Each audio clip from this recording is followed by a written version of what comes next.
Hi, everybody.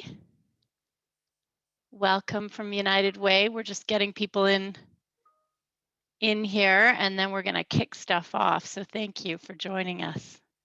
Happy International Women's Day.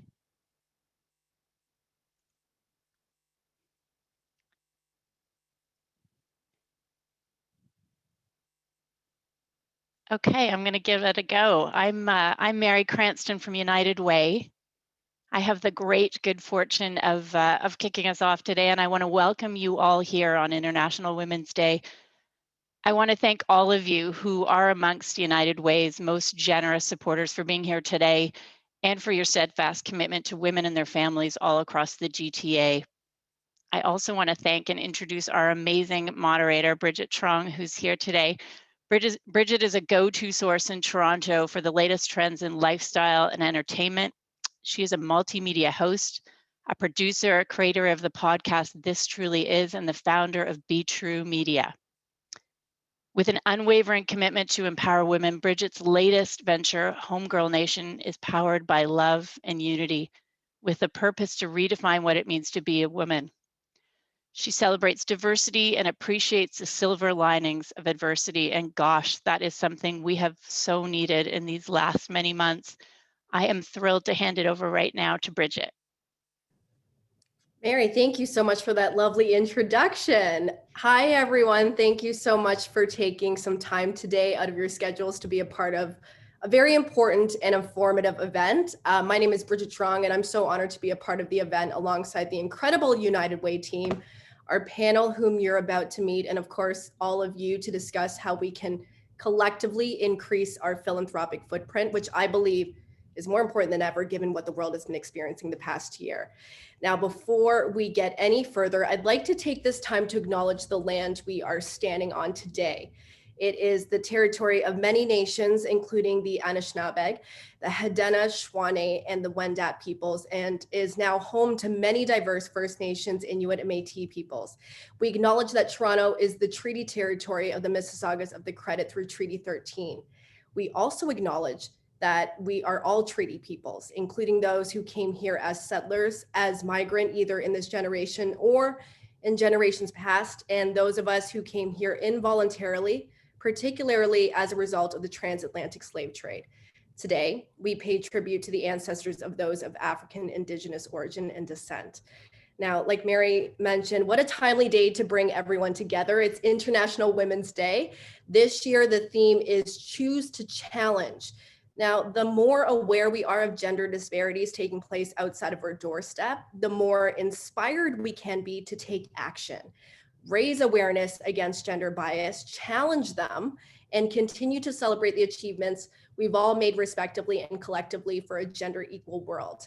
Now, while we're calling tonight's event, The Future is Female, we recognize as proud feminists, the future is inclusive of all people, and this includes everyone who identifies as a woman, two-spirited, gender diverse, and everyone represented in the LGBTQ+ acronym.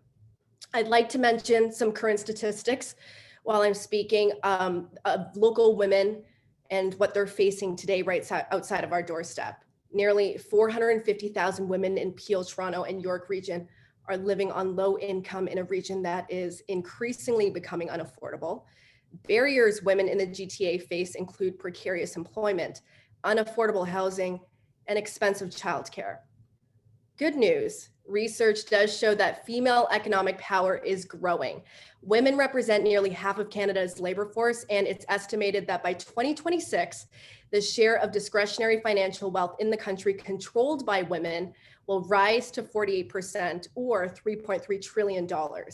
United Way invests $10 million annually in services for women experiencing poverty. And of that investment, 70% is invested in infrastructure and services delivered by women-focused agencies, led by women, delivered by women, for women. We're here tonight to really learn from one another and inspire each other to continue mobilizing our economic resources and power to create real and lasting change. And we have an incredible panel who will share some of their insights tonight, And I'm certain we're all going to walk away feeling empowered to add to our philanthropic toolkits in new and creative ways.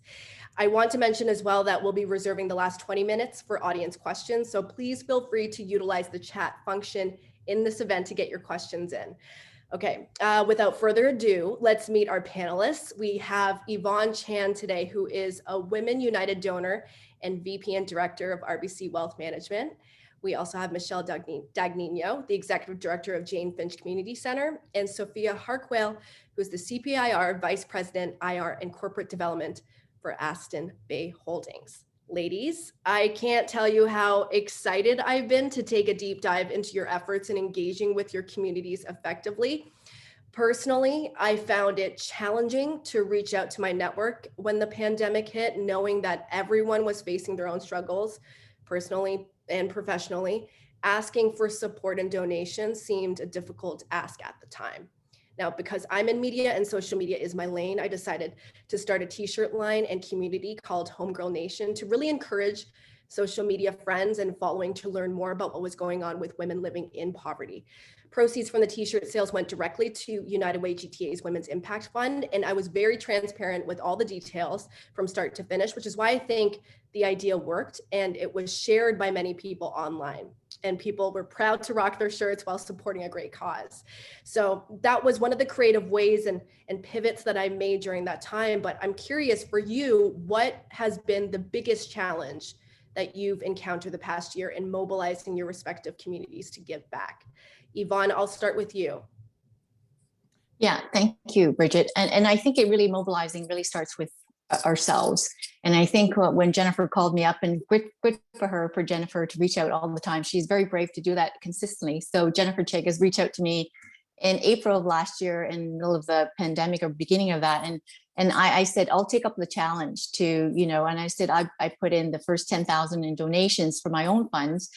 And I reached out to my network of, industry professionals that are in the wealth management sector. So I sent out a blast email to my network and to reach out to for them for their support. But I think learning from that exercise, I think I could have done a better job than utilize like yourself, Bridget, learn from you in social media. How can I do better through LinkedIn? Because I've got over 500 connections in LinkedIn, or maybe 1,000 by now, but and I could have utilized that and get to sort of mobilize more people within my network. So that was sort of a lesson I learned. And my takeaway was I started with the 10,000, but I encourage, my colleagues and my friends who are in the industry to say, hey, donate your shares that are appreciated in value. You don't have to pay tax on those shares. So it's a great opportunity to start donating and utilizing those funds that you've got in your investment portfolio and donate those shares in kind, and you don't pay the tax, and the charity receives that in fair market value. So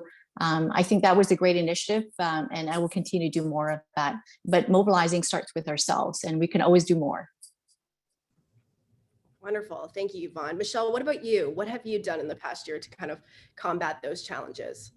Well, so one of the immediate needs that we saw was a need to be responsive to the issues that our residents were facing at the moment that really the pandemic started to have widespread effects. So we saw within days, hours of the lockdown being announced, a lot of sort of immediate fear, but within days we saw people who were laid off from their jobs, people who were not able to access food supports. As an agency that has had food banks for years, but food banks that have operated out of our other sites. It's one of our service areas. It's not our main service area. We found ourselves not being able to get our usual deliveries from the food banks that supply us, and finding ourselves at the supermarket, lining up with everyone else, trying to get some of those basic needs that were so hard in the first few months of the pandemic to be met.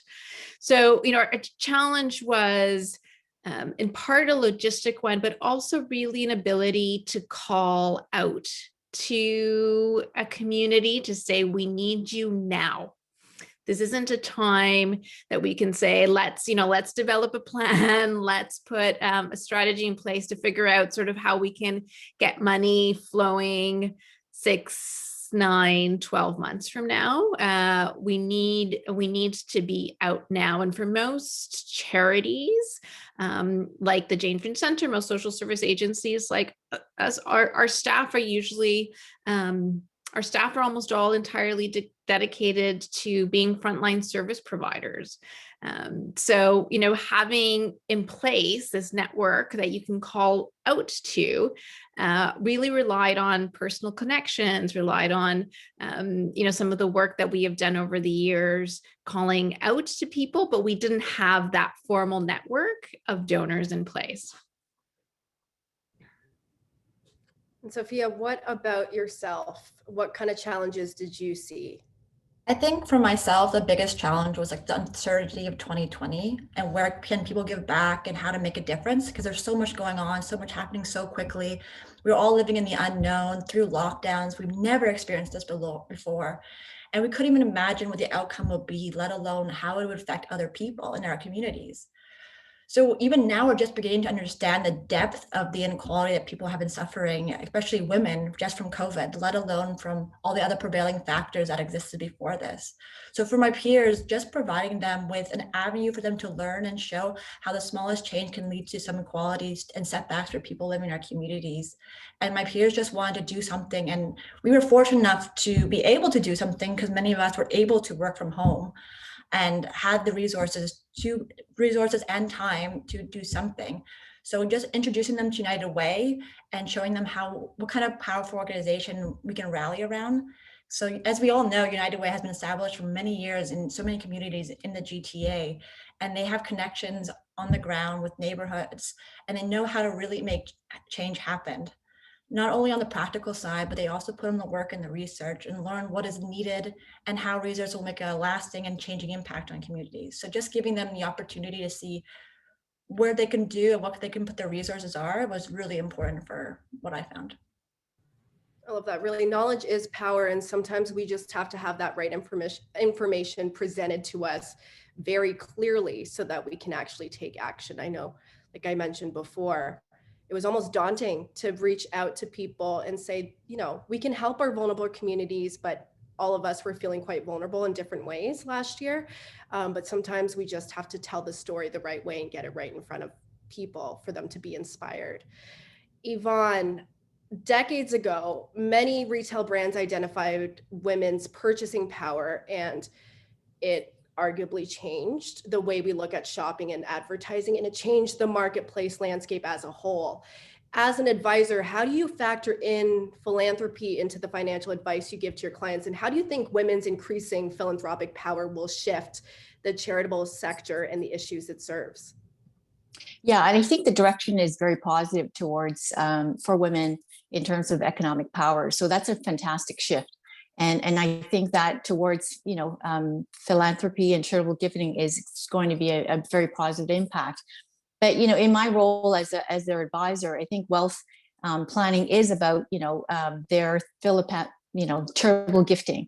And that's part of their plan. And so for my role is really understanding, what values, what resonates with the family, and then incorporate that charitable gifting into the plan, into their wealth plan. So we do, legacy planning, and it's really my role to make sure that they know how to do it. It's usually whether it's tax driven, tax credits that come with donating to charity, and they don't know how. So that's an area where we want to continue to educate our investors as well. And I think that is a very positive movement. And I see that direction for women. Majority of the women that are donating today are donating larger amounts because of the economic shift in terms of financial resources.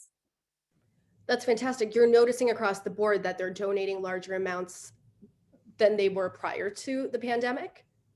Yeah. And so in my own client base, I do have a lot of female entrepreneurs that have been selling their businesses over the last 12 months. And I see that their level of engagement when they sell their business and going into retirement, they want to be participating. They want to be engaged in the local communities. They want to volunteer.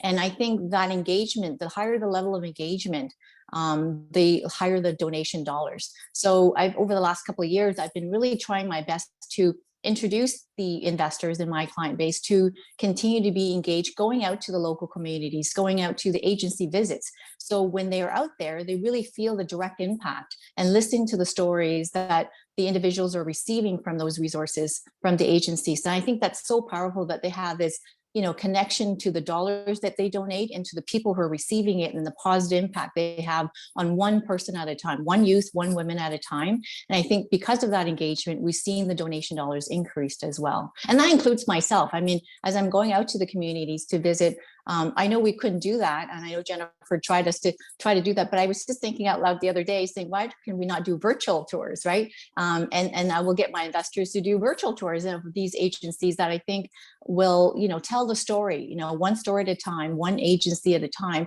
And I think because of the engagement, we will see the continuing, dollars going into these causes and agencies.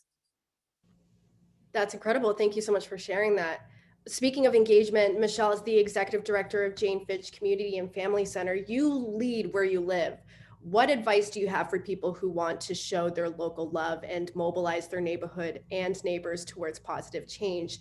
And what kind of advice do you have for young people in positions of leadership to keep them empowered and motivated to create change in their own neighborhoods? Mm-hmm. Well, I want people to think of the Jane and Finch community as their neighborhood, the same way that I want them to think of Agincourt as their community, or Parkdale or Regent Park, city of neighborhoods, but it is also a city of residents who make up the fabric of a city that is, empathetic, a city that wants to care for each other and wants to believe that neighborhood building includes everyone, and includes all people in our neighborhoods, regardless of financial standing, regardless of gender, regardless of race or citizenship status. And that takes work.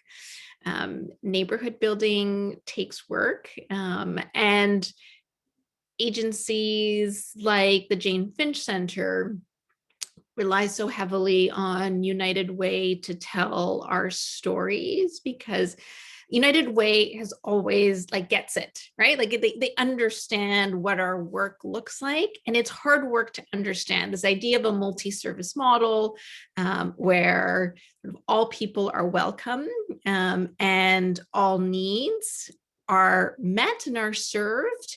Can be a hard model to understand, because it really is based on this idea that neighborhoods are places filled with a diversity of not only individuals, but a diversity of needs and hopes and challenges and problems that can be solved when we come together as a neighborhood. And, increasingly we need to look to the young people in our neighborhoods as the problem solvers for our city.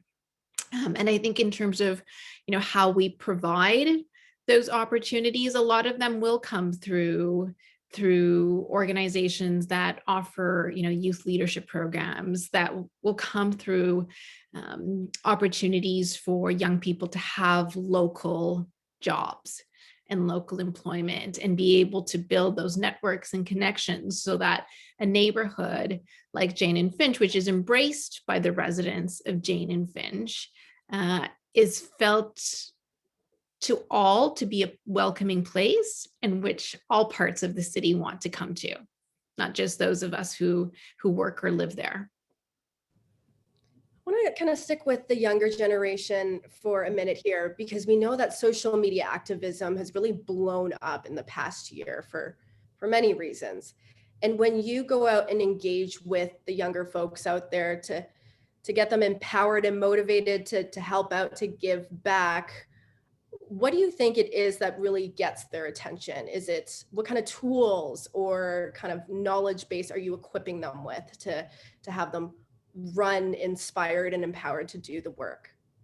It's a good question, right? Because it's a balance between engaging with the tools that young people use every day, but also recognizing that neighborhood building requires connections to our neighbors, to our places and spaces, to parks and to buildings, in a way that can't only happen through social media. So, it's a balance of always thinking about how do we ensure that we're getting the message out about the work that's being done, the opportunities that exist, the programs that exist, the ways for people to get involved, but ensuring that actual engagement and involvement isn't only through sort of a social media connection, that it is this, right? It's people getting together, it's people having conversations, it's opportunities for training, it's opportunities for people to be networked with each other. So when this young person is looking for a job, and we need our young people to be employed, that they have an opportunity and they have the confidence to feel like they can ask for that. So it's social media is a tool, but it's ultimately a tool to bring us together. Love that. Thank you. Sophia, philanthropy is a family endeavor with the Harquails. What kind of advice do you have for people who are keen and passionate to build a philanthropic family legacy, but might not know how to and might not have the background to get started? Yeah, no, it's a great question. I guess the best place to start would be communication with your family and research to see where your passion lies, what you want to do. There's so much out there that it can be very overwhelming, but talking and discovering where your passions lie with the family and building relationships with organizations can help in focusing where you want to make a difference and what you would like to do. Even starting off with creating a simple mission statement that focuses on what you find important, but also leaves room to grow and adapt throughout the years to match the current environment and what your passions are. Because when you learn more, you do kind of want to grow that as well. So like every few years, you should go back and review the mission statement, and does it actually truly represent what your family wants it to be? It takes time to get comfortable in a new environment. It might take years to find a project or a cause that aligns with you and your family. But I find that the more passionate or interested in you are with something, the greater difference you can make. So it can be worth the wait. Thank you. I have a question for all three of you now. We are kind of going day to day, given the uncertainty of what's been going on with COVID-19. And I want to know for you personally, how do you measure success day to day in terms of philanthropic efforts? Yvonne, I'd like to start with you.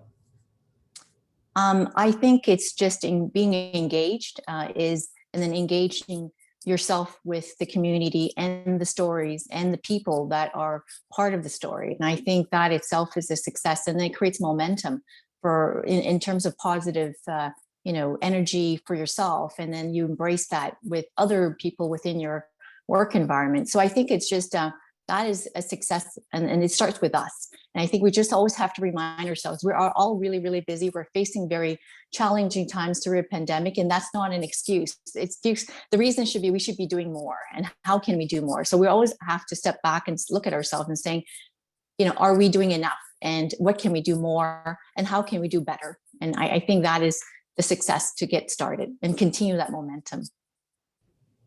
I love that. What about you, Michelle? So, we've always heard about Jane and Finch being in the news for the wrong reasons. This year during COVID, it came up again, so this idea of, why are we hearing so much about Jane and Finch? And it's for the wrong reasons, because how high our COVID rates were, not only compared to the rest of Ontario, but on a neighborhood basis compared to the rest of Canada. But we started to see a bit of a shift in the dialogue and, in the dynamics around how we talk about our most, marginalized neighborhoods, our most impoverished neighborhoods. And there was more questions coming up of why is this happening in the Black Creek area? Why are these impacts so disproportionate? And that's been a much needed and a long coming shift. It has long been this sort of narrative that, Jane and Finch was a neighborhood in which what happened in that neighborhood was only the responsibility of the people who lived there. What we've seen throughout the pandemic is that, our PSWs, our grocery store clerks, our TTC drivers, the people who keep this city running, the people who we relied on so heavily during the last 12 months are your Jane and Finch residents. And the whole city needs to care what is happening there. And we saw that shift in 2020. And I hope that it is a shift that continues as we all look to how do we take responsibility for the city and for the residents as a whole. Great. Sophia, what about yourself? How are you measuring success in your philanthropic efforts every day?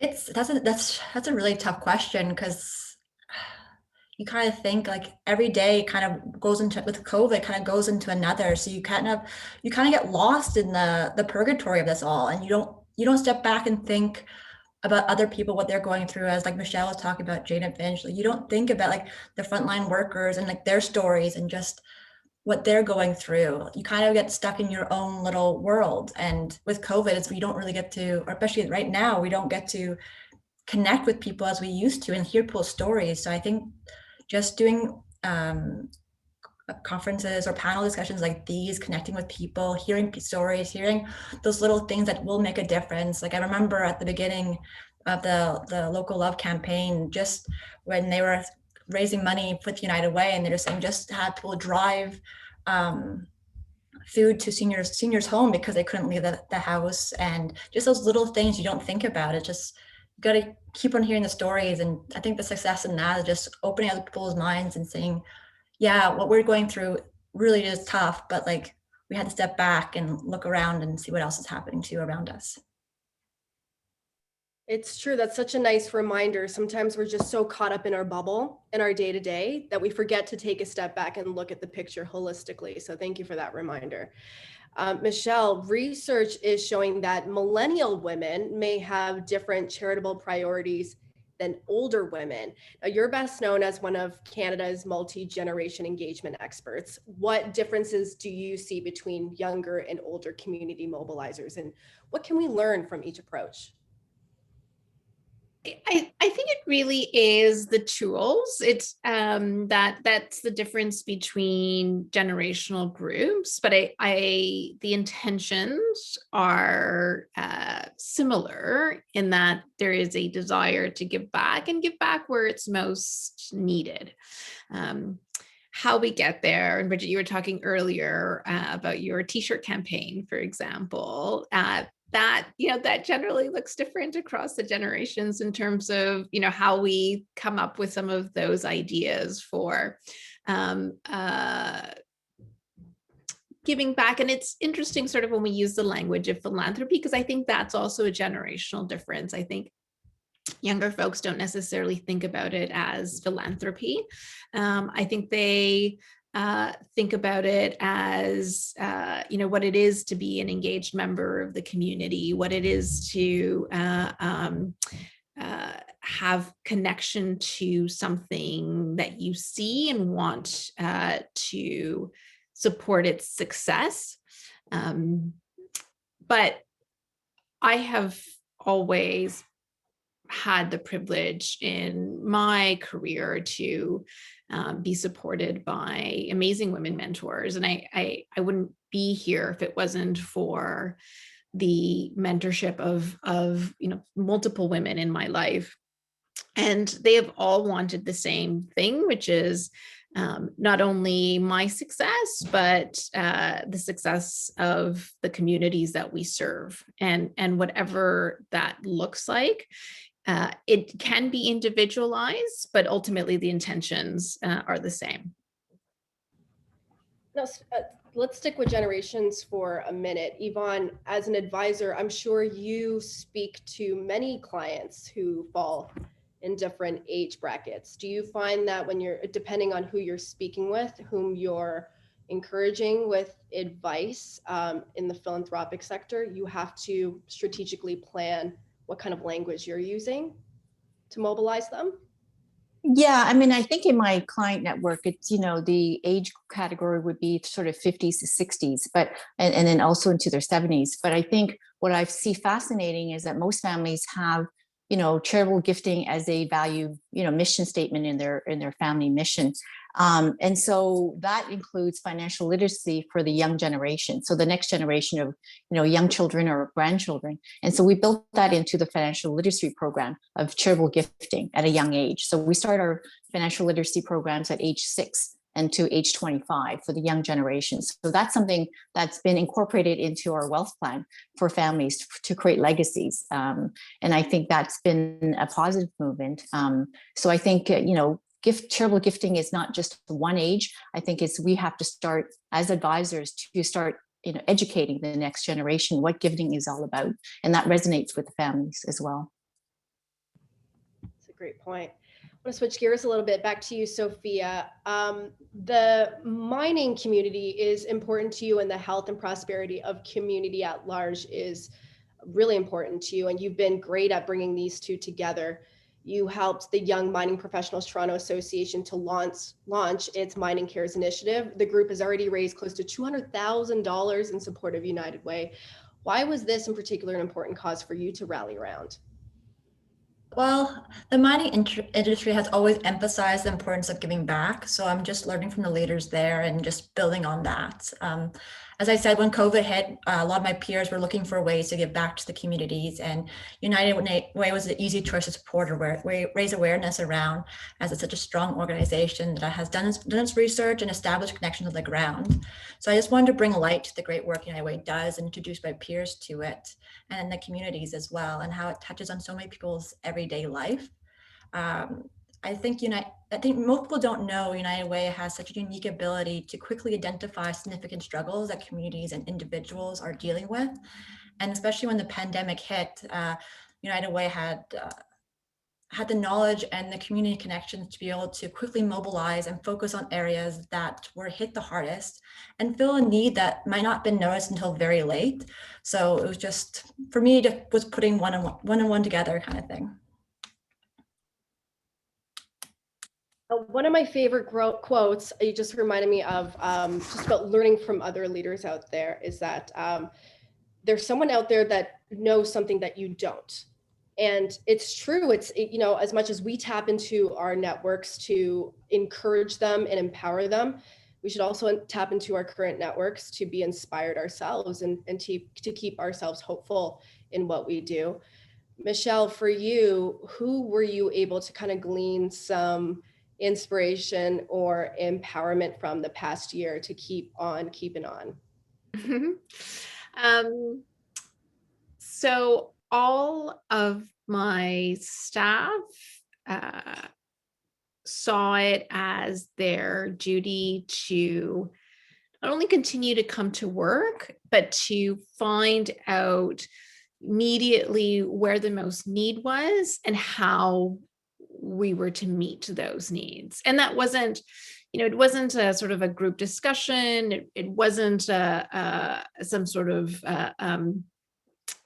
manual that anyone received, but I saw my staff who are just so committed to not only the work, but the community and the people they serve, and have those individual relationships, and just start seeing them calling up residents and clients and say, hey, are you okay? What can we do? And, say to them, can you check in on your neighbor and give them my number? If they need anything, have them call. And like just sort of this snowball effect of we have to care for one another. And that starts right here, right? So it's not sort of waiting for anyone to tell us how to do it. The Jane Finch Center has been around for 40 some years, and we've never faced a crisis, sort of an external crisis like we did last year.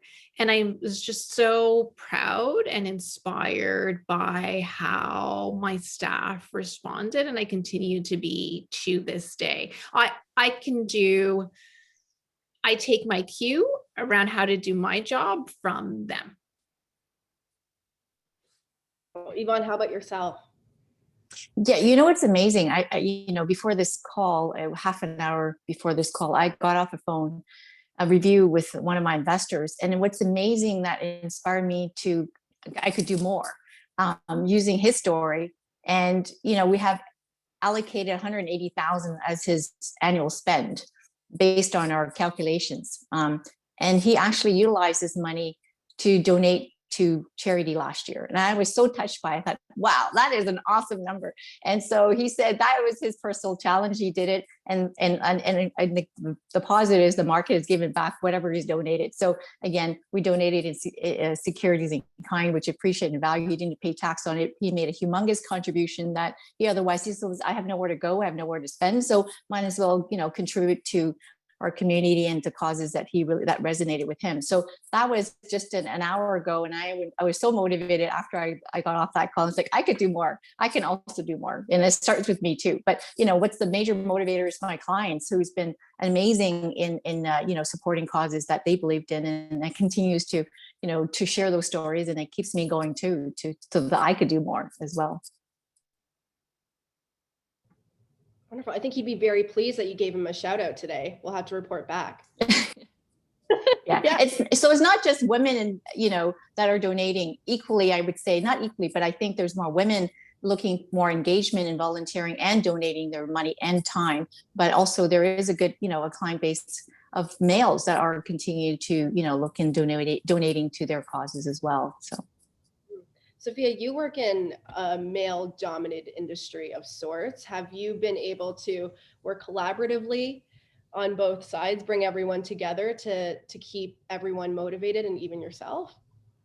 Oh, yes. Well, for me, I've been very fortunate because in mining, like, especially on the C-suite level, there are big givers in Toronto, and also in the communities that they have mines in or exploration areas. So they actually are great leaders for us young people to learn that to invest in your career is just not only academic or networking, it's also try to reach out to the community as well and find where you are passionate about. So I remember at one of the United Way get-togethers we had to connect some of the C-suite givers in the mining industry with us young professional peers. My father stepped up and said, well, to become executive in mining, you have to be like us. You have to actually give and find your passion. It could be with United Way. Here's a great step forward with you, but there's all the other communities and all these other organizations that play a role in your career and play a role with who you are and how you shape yourself. So that really left a mark on a lot of my peers, and they have gone and found their own place to invest in, to give their own time and money. But the United Way has been a great stepping stone for them as well, because it covers so many areas, especially in Toronto and the GTA, that if you want to learn more about something, United Way has the education and the research about to do that, and you can delve deeper and build on that too, which is it's a great resource to have. So yeah. Great. Well, thank you so much, ladies. I'm going to be going over to our audience questions. Thank you so much for submitting them, everyone who's tuning in right now. You still have some time to do so, but we'll start with a question for Michelle. What is one of the best ways we can support women during COVID? Great question. So we've seen that women have really taken sort of the blunt of, I think, just the challenges that have come with COVID. So the children at home, the elder care, the juggling of life that is a pandemic life. So, the supports look like, what helps a woman have a more supportive household. So it looks like support for mothers. It looks like support for women looking for employment, and that may be sort of actual employment opportunities, but also being trained or retrained for better, higher paying employment that can actually help support a household. More information, options, awareness around women suffering from domestic violence, but it's also about where do women go. For a lot of our clients who are in domestic violence situations, they very much feel stuck in it for financial reasons, for reasons that they see the house that they are in as being the only option available for them, and oftentimes their children. So, a lot of it comes down to increasing women's economic power. And when we think about, what resources can we put towards women, if we really need to think about sort of employment and retraining opportunities and supports for mothers.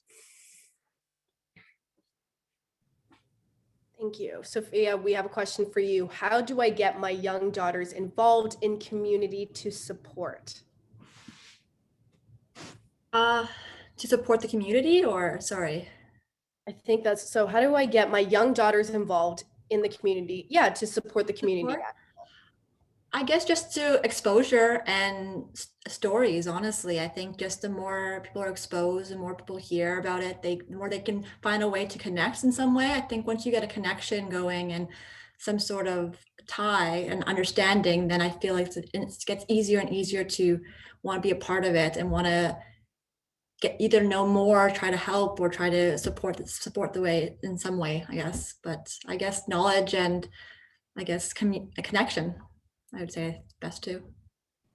Yeah, and I agree with that. I find that personally, I'm going to go back to social media because that's my lane, but I always wonder, how can I get people just more involved, more aware? And it goes back to knowledge. And for me, because I use social media as such a convenient tool with an easy access to people, the drop of a hat, I present movies or books that they can tap into for some escapism and for some knowledge as well, with those links that you had mentioned before that United Way so carefully curates, and toolkits that they hand out. So once you put that information in front of people, it's sometimes hard for them to ignore.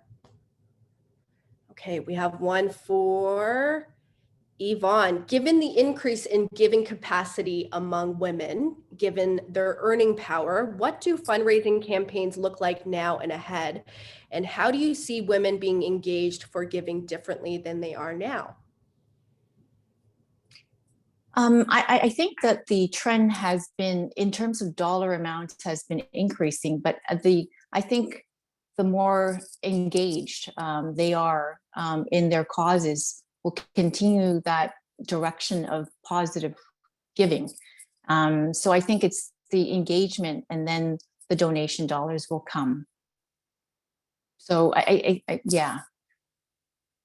So you're never putting a timeline on things. Well, I mean, I think, like you said, look at the economic power shift over the next 5 years. So if women are going to be, controlling $3.3 trillion of wealth, That's pretty powerful. And if the statistics that show that women are the larger donors to charity, I think that is a very positive momentum there alone. So I think that the women will have a very direct impact in helping other women by, donating dollars because of the economic power shift over time. Stats, I tell you, I know for me, stats work wonderfully. They get me revved up because you can break it down to me in 140 characters on Twitter and I'm good to go. But stats are powerful stuff. Do you think that when you present stats to your clients or potential givers, it's more empowering? Or do you think that given the number like $3.3 trillion, they might think, well, that's pretty good, but I'm just going to sit back because the funds are already going to be there?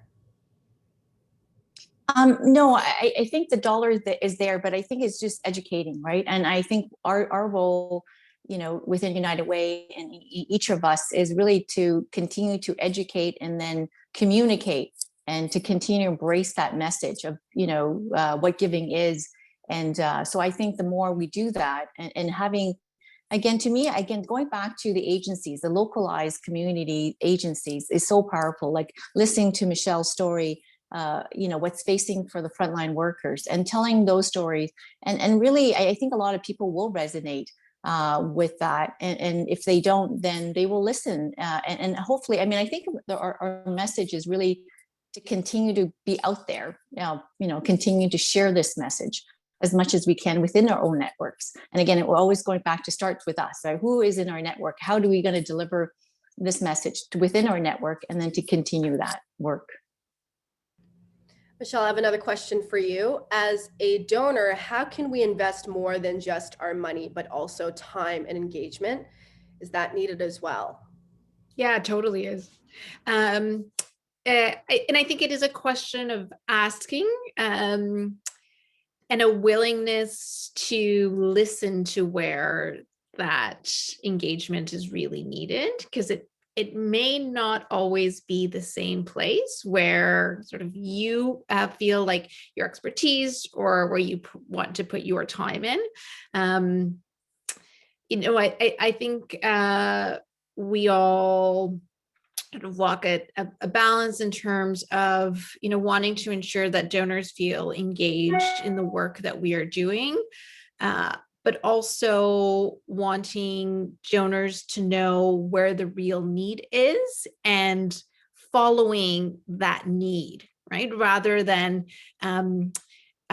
feeling like, they have a specific, issue or topic or passion area that, they want to see their time or money specifically put towards, which, may not be where we have sort of the greatest need at this time. So I think it's a balance that donors need to think about, which is, do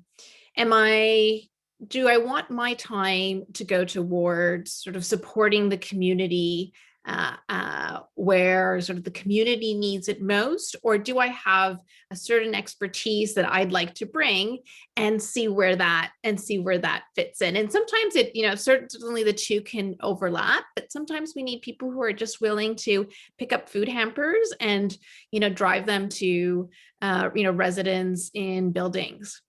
Sometimes we need people who are willing to come in and sort through donations and put them in bags. We have lists of people who need things and, put those packages together and drop them off at families.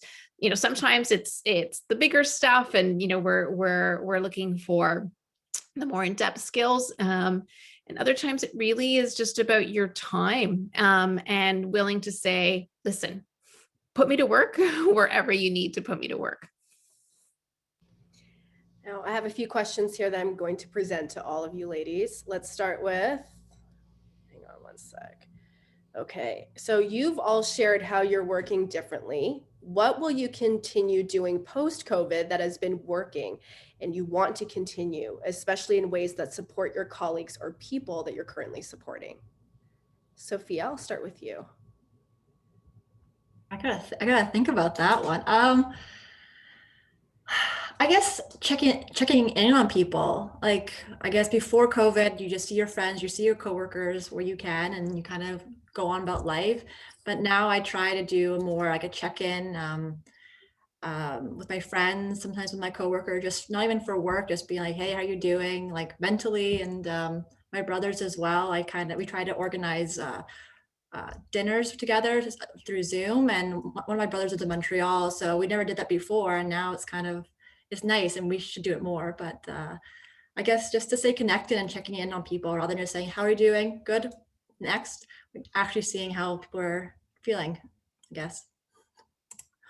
That's a great answer. Yvonne, what about you? What will you be continue doing after this pandemic settles down? Yeah, you know what's amazing, being in my role for 23 years and working with families is that I'm always pestering them about getting their wills up to date for the last 20 years. And then all of a sudden, the last 12 months, I've never seen everybody jumping in saying, I'm ready to do my wills. I wanted to update my will. So during this process, the last 12 months, we've gotten like almost everybody's wills done who wanted to update their wills. But during this process, what's really resonated is that I will continue to do this going forward, is that when we're reviewing their wills, they have designated, charities, that they want to support. And oftentimes these charities don't exist anymore. And so really just having a simple review of the wills, every couple of years to make sure that these charities that they've named in their wills are still existence and they're legally still, charities that are that can receive funds. So that's one thing that I've learned during the last 12 months of COVID, and I will continue to incorporate that into my process when I do annual reviews with my investors. That's great. Michelle, what about you at the Jane and Finch Community Center? Any strategies that have worked out in the past year that you'll be moving forward with from here on out? Yeah. It took us a long time to sort of realize that we needed to tell our story, the story of the work that we do, the story of the people that we serve. And, we've been very privileged in that United Way has always understood that story and told it really well. And, that's something that as an agency, we have had to get better at. And I think in the last year, we just realized that it is something that resonates. People just need to know that not only are we there, but that our residents are there. And the types of supports that are needed are those that I think in this last year, we all really understood what it is to struggle.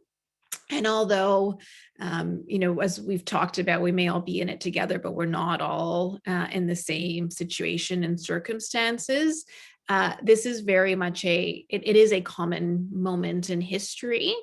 And, someone who talk a lot about sort of what does it look like? What does a generation actually mean? We throw around these terms, and what does it mean to be a member of a generation? It means a shared experience. And this is a shared experience that is truly multi-generational.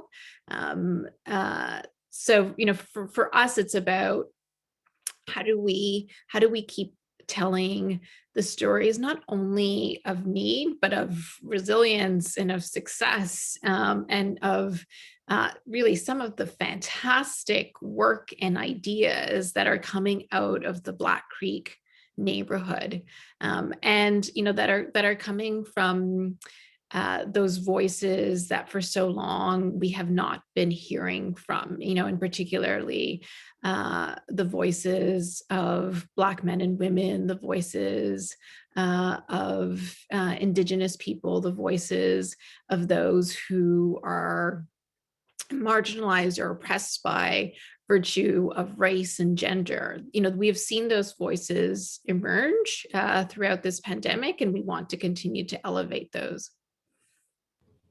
I love that you said that. I also love a good segue. We have a really good question right now for everyone involved, but let's stick with storytelling, because as we know, stories have a way of sparking our imagination. And this year we've all been cornered into getting very creative in different ways.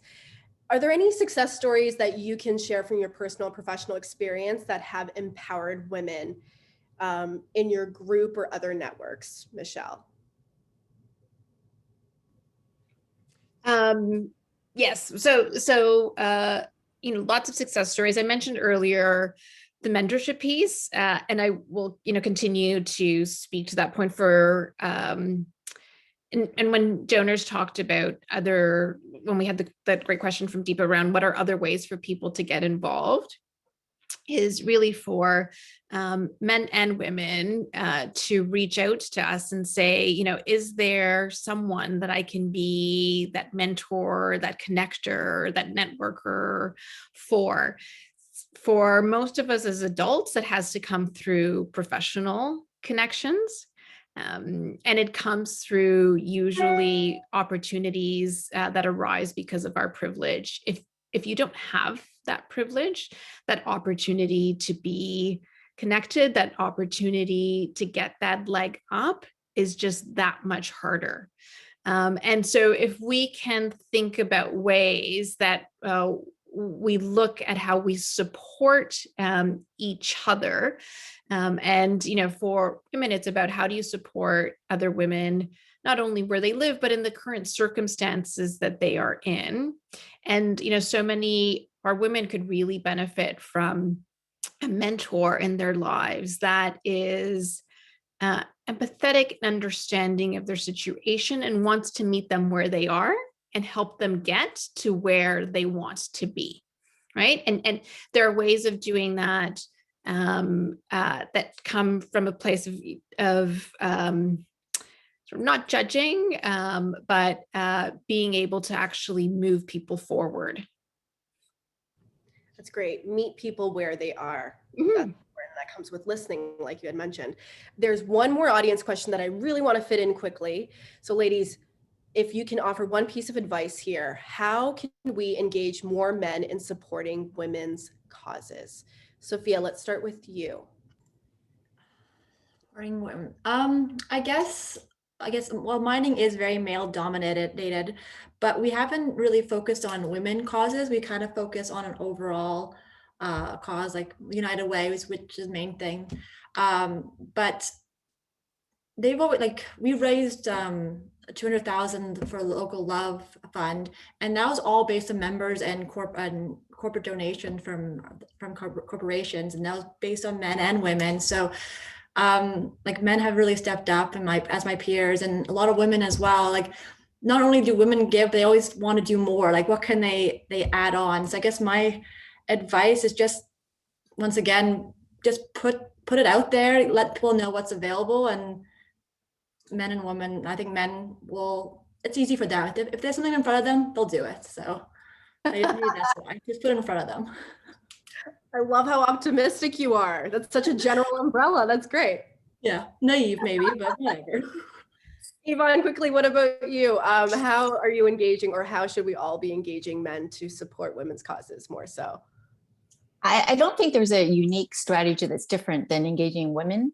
I think if you can continue to share the story, they will be engaged. So, I mean, I reach out to my network of male. I do work in a male-dominated, role as well, and so there's only 85% men in the wealth management and 15% women. So, my network is amongst male colleagues. And I think if I were to share my story and saying my causes, they were the first to put their hand up to say, yes, I'm there for you. I'm going to support you as well. So I think the approach is not different. I think it's just getting out there and sharing your story, and they will resonate with them as well. So.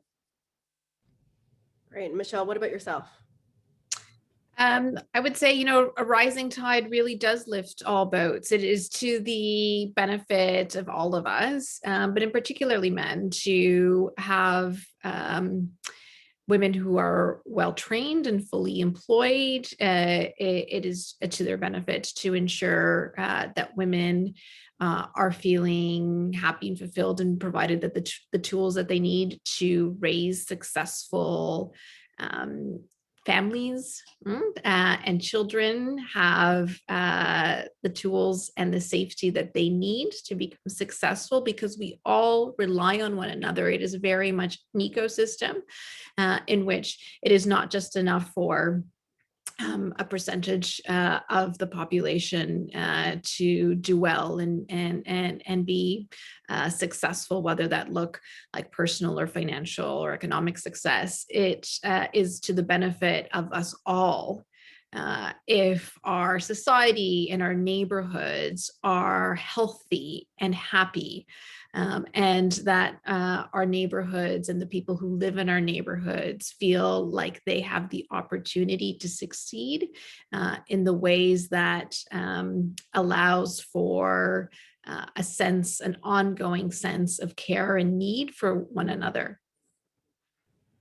Wonderful. Well, unfortunately, we're out of time. I can continue this conversation because there's so much to glean from all of you. But I think on behalf of everyone, thank you so much for sharing all of your insights and for all of you do all year round, not just today. And thank you to all of our donors and participants for being a part of this event today and for being a part of this holistic change with us, and the United Way team for putting this on. So thank you. Here's to some real and lasting change in the days and months and years ahead. Thanks, Bridget. I'm gonna just add a quick United Way thank you at the end. That was incredible, and I want to thank all of you, Bridget, Sophia, Yvonne, Michelle. You are such special United Way family members. You're dear to us in really amazing ways. And gosh, I found that last hour just whip by, and I was so inspired. So thank you. Thanks to everyone also for being on the line and taking part. Thank you for your gifts. You are ensuring that women have the support they need all across the GTA, the work that Michelle talked about earlier. And if you want to dig in further and grow your networks in support of women, please check out our Women's Leadership Initiative, Women United. You can find out about it online. And know that your continued support of United Way means that you are standing with and for women on International Women's Day and every day all across this region. So thank you to all of you. All best, and have a good rest of your evening.